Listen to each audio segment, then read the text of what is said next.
BA भाग तृतीय आचार्य अन्नम भट्ट कृतः तर्क संग्रह। करण की परिभाषा। असाधारण कारणम करणम। असाधारण कारण करण कहलाता है, अर्थात जिसके विद्यमान न होने पर कार्योत्पत्ति संभव न हो सके वह करण है। आचार्य अन्नम भट्ट ने कारण का लक्षण दिया है। असाधारणम कारणम करणम किया है जिससे साधारण काल दिक् आदि में अतिव्याप्ति का वारण किया जा सके। आचार्य नीलकंठ ने असाधारण शब्द का ही अर्थ किया है। यद लंबात प्रकृतः कार्या अनुत्पादस्तत्कारणत्वम्, जिसके न होने पर कार्योत्पत्ति न हो सके वह असाधारण कारण है। जैसे दंड घट का असाधारण कारण ज्ञान रूप के प्रति चक्षु असाधारण कारण है।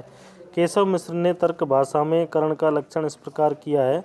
साधक तमम कारणम करणम, अर्थात क्रिया की सिद्धि में सर्वाधिक सन्निकट प्रकृष्ट कारण करण है। जैसे किसी आदमी को मारने के लिए दो व्यक्तियों में से एक उसे पकड़ने तथा दूसरा उसे मारे तो यहाँ पकड़ने वाले से मारने वाला अधिक सक्रिय होगा। चलते हुए रथ में रथ के गतिमान पहिए में उतने सहायक नहीं हो सकते जितने वे घोड़े होते हैं जो उसे खींचते हुए गति प्रदान करते हैं। इस प्रकार के समस्त असाधारण निमित्त कारण करण कहलाते हैं। जैसे पट के प्रति तंतु और घट के प्रति मिट्टी असाधारण कारण है। कार्य का लक्षण इस प्रकार है। प्रागभाव के प्रतियोगी को कार्य कहते हैं। इसकी व्याख्या होगी कार्य प्रागभाव प्रतियोगी, अर्थात प्रागभाव के प्रतियोगी को कार्य कहते हैं। यस्याभाव स प्रतियोगी, अर्थात जिसका अभाव होता है वह उसका प्रतियोगी होता है। कार्योत्पत्ति से पूर्व जिस वस्तु का अभाव पाया जाता है वह उसका प्रागभाव है। अतः प्रागभाव के प्रतियोगी को कार्य कहते हैं।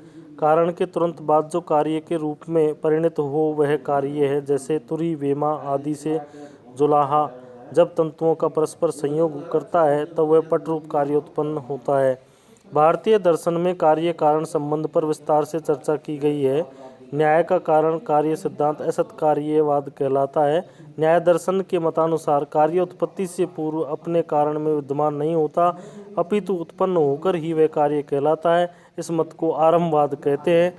सांख्य का कारण इस प्रकार है। कार्य सिद्धांत सत्कार्यवाद के नाम से प्रसिद्ध है। सांख्य के अनुसार कार्य अपने कारण में मूर्त रूप में विद्यमान होता है, तभी वह कार्य रूप में परिणत होता है। सांख्य मत में कार्य सत है, इसलिए सिद्धांत को सत्कार्यवाद कहते हैं। वेदांत दर्शन के अनुसार सत कारण से असत कार्य की उत्पत्ति होती है। जैसे सत ब्रह्मा से असत जगत की उत्पत्ति। बौद्ध दार्शनिक शून्यवादी हैं, अतः वे असत से असत की उत्पत्ति स्वीकार करते हैं। नैयायिक कारण कार्य कारण के स्वरूप भेद एवं स्वभाव के आधार पर कारण कार्य में भिन्नता स्वीकारते हैं, अतः उन्हें अर्धबौद्ध कहा जाता है। कारण का लक्षण इस प्रकार है। आचार्य ने कारण का लक्षण दिया है। कार्य नियत पूर्ववृत्ति कारणम, कार्योत्पत्ति से पूर्व जो निश्चित रूप से विद्यमान होता है वह उस कार्य का कारण होता है।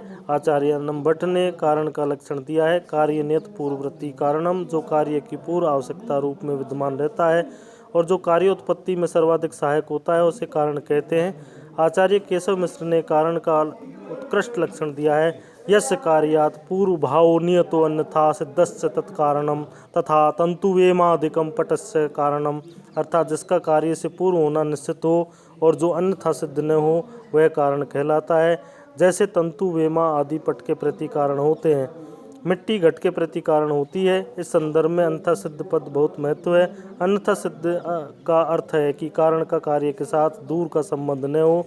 जैसे घट के प्रति कुंभकार का पिता अन्यथा सिद्ध है क्योंकि उसका घट से दूरवर्ती संबंध है। इस प्रकार घट की उत्पत्ति हेतु यद्यपि गधा मिट्टी ला सकता है तथापि घटों के निर्माण हेतु उसका होना अवश्यंभावी नहीं है।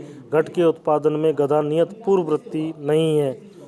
त्रिविध कारण आचार्य अन्नम भट्ट ने इस प्रकार बतलाए गए हैं कि कारणम त्रिविधम समवाय समवाय निमित्त भेदात यत् संवेतम कार्ये उत्पद्यते तत्समवायी कारणम यथा तंतव पटस्य पटस्य स्वगत रूपादे कार्येण कारणेन सहक अस्मिन्नर्थे संवेत्तवे सति यत् कारणम तत्समवायी कारणम यथा तंतु संयोग पटस्य तंतुरूपम पटरूपस्य तदुभय भिन्नम कारणम निमित्त कारणम यथा तुरीवेमादिकम पटस्य तदे त्रिविध कारणम मध्ये यत् साधारणम कारणम तदेव कारणम। कारण 3 प्रकार का कहा गया है, समवायी, असमवायी और निमित्त। जिस समवाय संबंध से कार्य उत्पत्ति होता है वह समवायी कारण है, यथा तंतु पट के प्रति और पट अपने रूप के प्रति समवायी कारण है। कार्य या कारण के साथ अधिकरण में समवाय संबंध से विद्यमान रहने वाला कारण असमवायी कारण कहलाता है, यथा तंतु का संयोग पट का और तंतु रूप पट रूप असमवायी कारण है। समवायी और असमवायी दोनों कारणों से पृथक निमित्त कारण है, जैसे तुरी वेमा आदि पट के प्रति निमित्त कारण होते हैं। इन त्रिविध कारणों के मध्य जो असाधारण कारण होता है उसे ही कारण कहते हैं। समवायी कारण का लक्षण है, यत् संवेतम कार्यम उत्पद्यते तत् समवायी कारणम। समवायी कारण वह होता है जिसमें समवाय संबंध से कार्य उत्पन्न होता है, जैसे तंतु पट के प्रति पट अपने रूप में प्रति समवायी कारण होता है। असमवायी कारण का लक्षण है, कार्येण कारणेन वा सहेक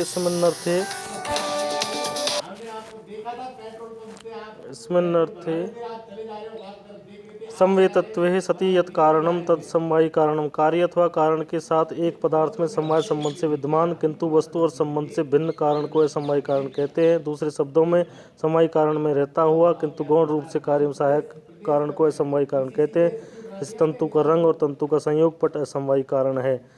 निमित्त कारण होता है कि तद उभय भिन्नम कारणम निमित्त कारणम, यथा तुरी वेमादिकम पटस्य। समवायी कारणों असमवायी कारणम भिन्नत्वे, अर्थात समवायी कारण और असमवायी कारण से भिन्न जो कारण होता है वह निमित्त कारण है। वह कारण न तो समवायी कारण है और न ही असमवायी कारण है, किंतु फिर भी कारण है, वह निमित्त कारण है, जैसे तुरी वेमा आदि पट के प्रति निमित्त कारण है। धन्यवाद।